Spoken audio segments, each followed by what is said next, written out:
സൈജു ചേട്ടാ, നിങ്ങളൊരു മരണമാസം തന്നെ. നിങ്ങളുടെ എന്ത് പെർഫോമൻസാണ്!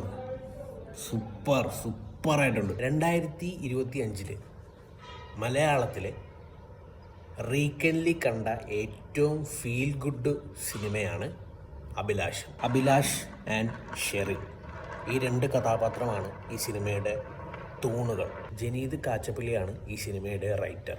ഷംസു സൈബയാണ് ഈ സിനിമയുടെ സംവിധായകൻ. സിനിമയുടെ പ്ലോട്ട് എന്ന് പറഞ്ഞു കഴിഞ്ഞാൽ നമുക്ക് പെട്ടെന്ന് ടച്ചാവുന്ന ഒരു പ്ലോട്ടാണ്.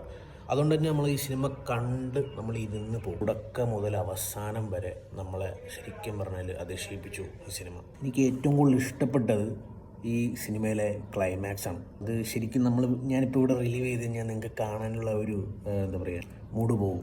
അതേപോലെ വിഷ്വൽസ് ഈ കഥയ്ക്ക് അനുയോജ്യമായിട്ടുള്ള വിഷ്വൽസാണ് ഈ സിനിമയിൽ ഇവർ പ്ലേസ് ചെയ്തിരിക്കുന്നത്. അതേപോലെ തന്നെ BGMസും മ്യൂസിക്കും നമ്മൾ ട്രാവൽ ചെയ്യുമ്പോഴൊക്കെ കേൾക്കാൻ പറ്റിയ ടൈപ്പുള്ള മ്യൂസിക്സും BGMസും ആണ് ഇതിൽ അവർ പ്ലേസ് ചെയ്തിരിക്കുന്നത്. സൈജു കുറുപ്പ് എന്ന ആ നടൻ ശരിക്കും അഭിലാഷ് എന്ന ക്യാരക്ടർ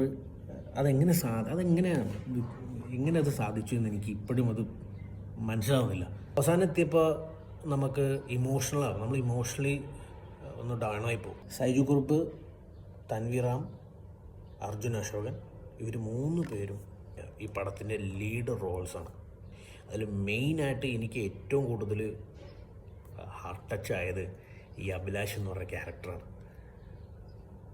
അതുകൊണ്ട് തന്നെ ഞാൻ പറയുന്നു, സൈജു ചേട്ടാ, നിങ്ങൾ പൊളിച്ചു, നിങ്ങൾ വേറെ ലെവല്.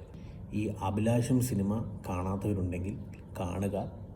OTT പ്ലാറ്റ്ഫോമായ ആമസോൺ പ്രൈമിലും മനോരമ മാക്സിലും സിംപ്ലി സൗത്തിലും അവൈലബിൾ ആണ്. ഓക്കെ, നിങ്ങൾ കണ്ടിട്ട് അഭിപ്രായം പറയുക.